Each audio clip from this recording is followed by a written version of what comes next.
So Isaiah is prepared, and then he is sent.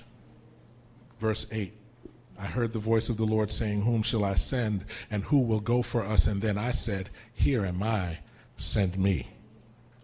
Verse 9, he says, go and tell these people. Right?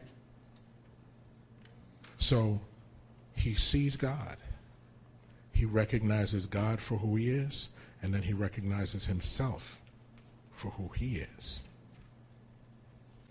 But once he comes to that point of self-recognition and repentance, he is cleansed by the grace and the mercy of God.